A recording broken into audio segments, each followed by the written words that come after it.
All right, Peyton's currently doing about $50,000 to $60,000 per month with permanent jewelry, but she also wants to scale that up. And so I'm going to go through and do a social media audit with her and figure out how we can streamline her business and increase her profits. And so Peyton, I got your Instagram pulled up, Endlessly Connected Jewelry.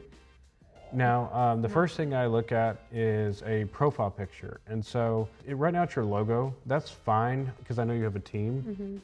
I do find that, like, especially when you're running ads, like having a smiling face can help. Okay. And so you could put your smiling face on there, but if not, you can keep your logo. Now, under the name where it says Permanent Jewelry in Missouri, St. Charles, Chesterfield, Washington, is that the main areas you work? Those are my 3 locations where my 3 brick and mortars are. So those are the cities that we're in.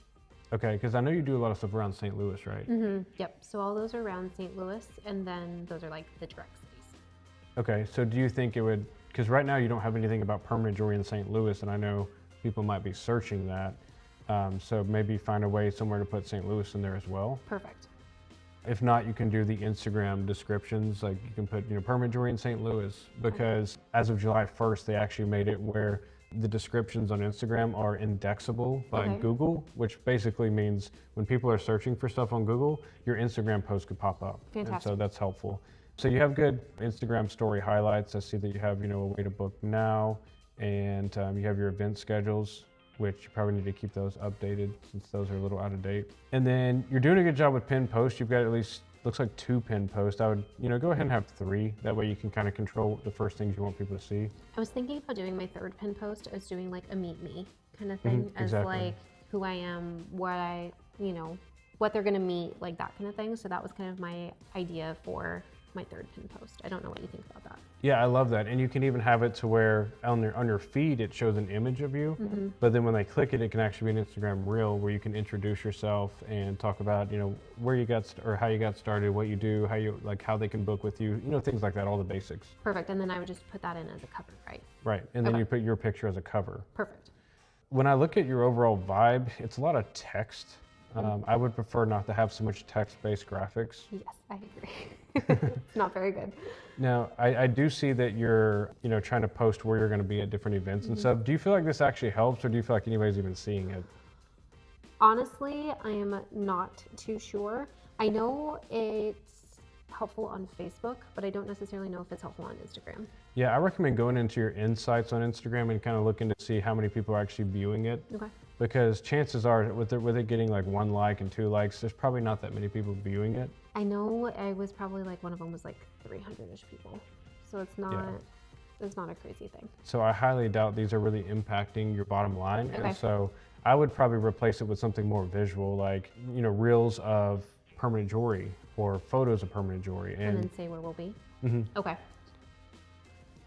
And you don't even always have to say where you're going to be. Now, if you wanted to create a template kind of like this, but more visual, you could have a template design in Canva. Okay. And then you can either swap out the graphics, or I've been using Google Gemini. So they have a new thing called Nano Banana where you can literally upload whatever info you want on there. And you can even upload the image. So we can make a template, you upload the template, and then tell it where you're going to be, and it just replaces the text. Oh, and so it's like having a graphic designer, basically. That's amazing. I've been using it to do a lot of my graphics now. So, okay, so you have financing available. I would just, for me, it's like, I guess, where do you get most of your clients? Is it from appointments, or is it just because they're finding you at events? So we do see generally in store, in my main store, because my other stores have only been open for a couple of months. So my main store that's been open for 1.5 years, we generally average anywhere from 10 to 20K a month in there. So we are seeing a good amount of people in store. And I truly think that those are coming from our ads that we run through Meta, but even more so our Google ads is where all the in-store is coming. And then we do the rest of it is all gonna be like the fairs, festivals, pop-ups, private parties, that type of thing. So I can't say for sure, I don't think, especially how I've been taking care of it, that anyone's actually coming from my social media pages, but they are coming from my ads. Yeah, if anything, I feel like this is losing you customers, because I would agree. we're running these ads, and when people click on the ads, they're obviously interested in permanent jewelry. But when they go to your socials, I'd rather them see more visual things. Like, of course, they can click your link in the bio, and I know they can book there, or they can see upcoming events. You can still have your event schedule and your upcoming events and your story highlights. and maybe even have one post that has your, schedule for that month. Okay. But then everything else I think needs to be much more visual, whether that's videos or photos. Perfect. And then I love the one about you, putting that up there as a pinned post. And then let's see what else you got down here. So this was like a little video you did? That was for our Black Friday giveaway. So that was, I don't have enough followers to have been able to do a live. So I did it as a reel, and then we flipped it around to do the like spinny wheel to pick, because we had 622 people who entered that. Okay, awesome. And the way I think about Instagram these days, or Facebook, is, people are not just, most of the time, you're not just going to go viral. And even if you did, it's probably not going to be in your area. So it's not going to directly help you. And so when I tell people that, it's like, well, should I just not post at all? Well, like I said, when you're getting attention from ads, it's they're funneling attention to your profile, and that's where your profile is going to sell them. Okay. And so I always think of, okay, if somebody's coming from my ads, or if somebody's finds me on Google, what do I want them to see? What visual things would get them excited? Things like that. And so that's why we wanted this to be more visual. Perfect. Yeah, just a lot of text. It's very texty. To me, I think you should really never do text like this. Okay. Great. And so besides that, I think as long as we do those changes, it'll definitely help. I know you're already crushing it, which is kind of cool because, you're already doing amazing. You're getting all these bookings without an optimized social media. So I think once you change this, that'll really help.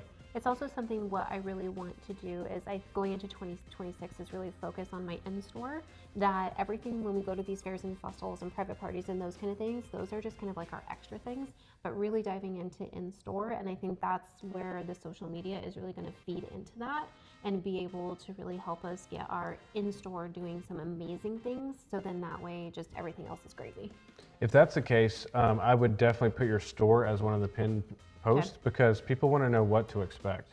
If you don't give them, if you don't show them what to expect, they're going to assume the worst. We have survival brains, and so we always think of the worst, like, because we're trying to stay alive, from back in our ancestors. So I would put a picture of your studio, maybe even an action shot of you working in your studio, so that way people are like, oh, if I book an appointment, that's where I'm going to be. And since I have 3 different studios, would you do one post with all 3, or should I do all 3 as separate posts? I would just do one post with all 3. Okay. And you could even put like a little text at the bottom that says like location, or like the city. Location 1, and then like St. Charles location, right. Washington location. Okay, Yeah, I love that. And I have a really cute studio, so I should probably show them off. For sure. Another popular piece of content you can do is just like a little video walkthrough on your phone of the studio, like, Perfect. or each one, like just do little tours and stuff like that. Love it.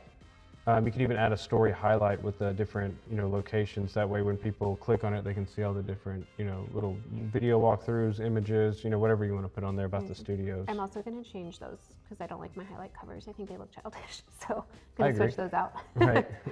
Just kind of elevate everything. For sure. Awesome. Well, thanks for letting me take a look at this. Thank you for helping me. I Yeah. really appreciate you. Congrats to your success, and I know that, with these changes, you're going to keep doing even better. Amazing. Thank you so much.